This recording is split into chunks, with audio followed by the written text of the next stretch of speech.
This looked like a win. 1,000 units, half the price of our old vendor. What could go wrong? Hey there, yeah, I'm calling about the pencils that we ordered from your company. Right, the 500 count box. Uh-huh. Yes, the premium graphite experience, that's right. So we opened the box, and out of the 1,000, 200 were already broken in half. About 50 more didn't have erasers. And one of them, I swear to God, had a toothpick glued to the end instead of lead. No, I'm so serious. I'm not messing with you, I promise. No, I don't think it's a rustic design choice. We ordered pencils, and all we have is a box of crap. You're offering you're offering store credit? For what? More crap?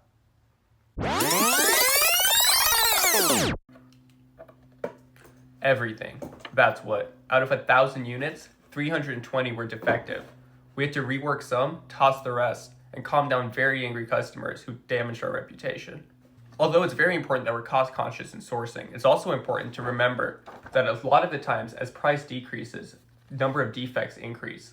And this can lead to rework costs, shipping costs, brand damage, and the worst case, a loss of customers. In order to prevent these kinds of tragedies, we need to conduct supplier audits, perform first article inspections, and include quality clauses in our contract, as well as utilizing trial orders before full rollout. And yes, you might pay more upfront, but you won't be paying for it later with hidden quality cost. Welcome back to SCMT, where we talk about key aspects of strategic sourcing and procurement. Now, this isn't just about getting stuff cheap. It's about managing relationships between buyers and suppliers. And here's the thing. When companies outsource, they're not just offloading work. They're actually changing what they can do over time. Outsourcing shifts capabilities on both sides, but not every company approaches it the same way.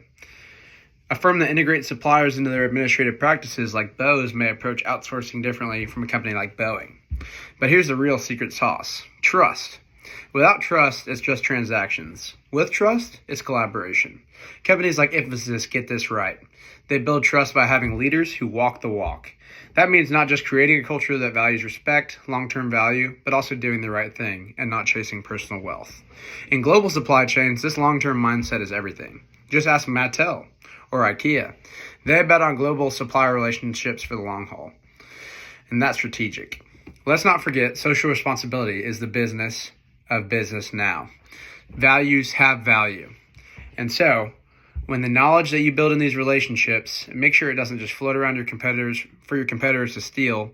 Make sure that it sticks with you, that you're guarding your relationships, guarding your information, and valuing the future. Build trust, invest in people, play the long game. That's not just good sourcing, it's great strategy. Thank you.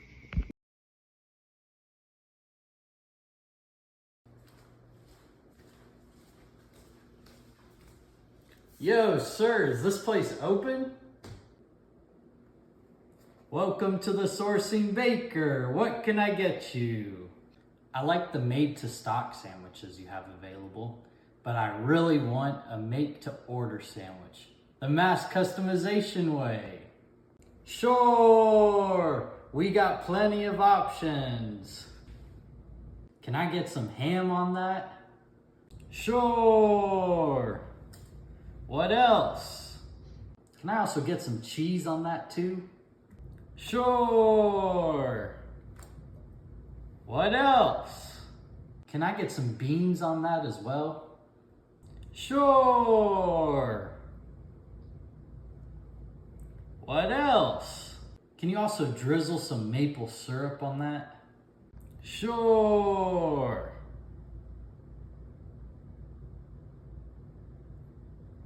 Anything else? And one more thing. Can you pour some milk on that? Of course.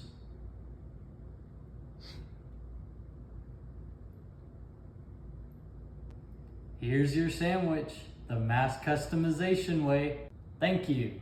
I sure am glad I could make the sandwich my way, the mass customization way. Can't forget the Bev. Never, never, never.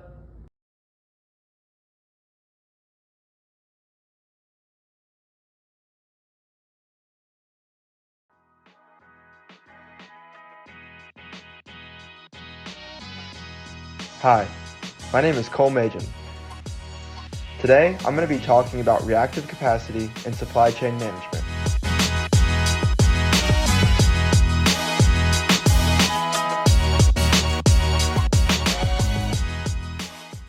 Reactive capacity is the ability to respond to demand after it happens.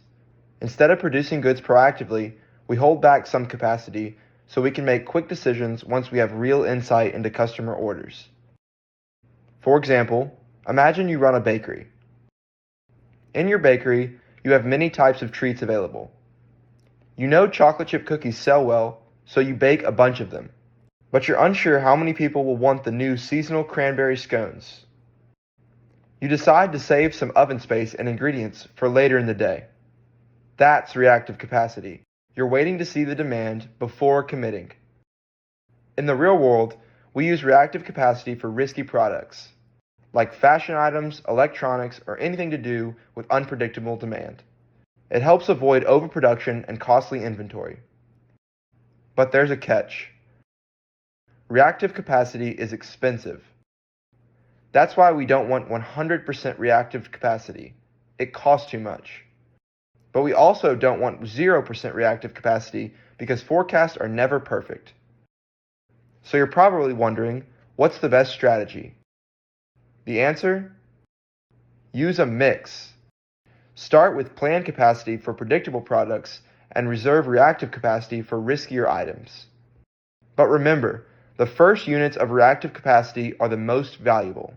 The more you add, the less benefit you get per unit. In the end, it's all about balancing flexibility with cost. Reactive capacity gives you options, but use it wisely.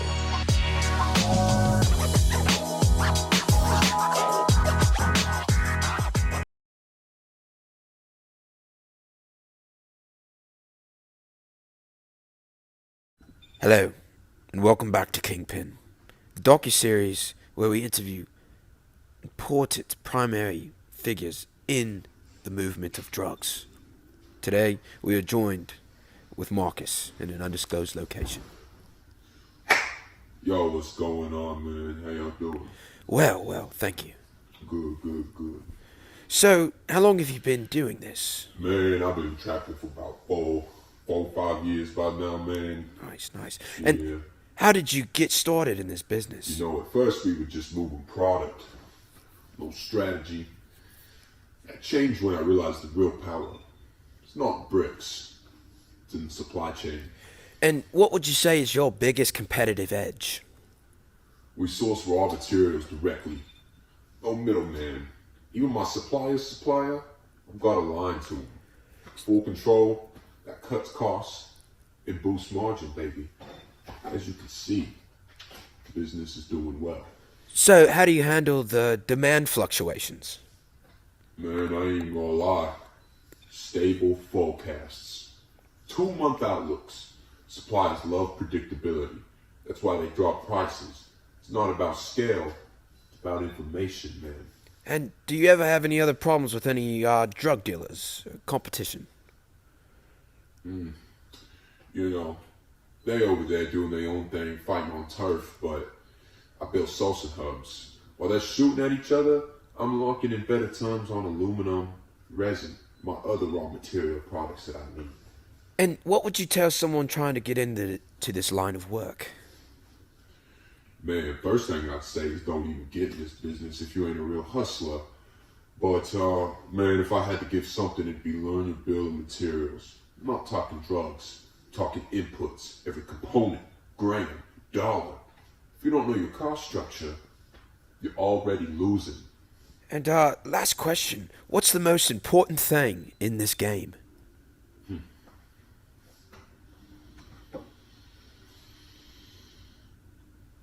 Procurement isn't just business. It's war.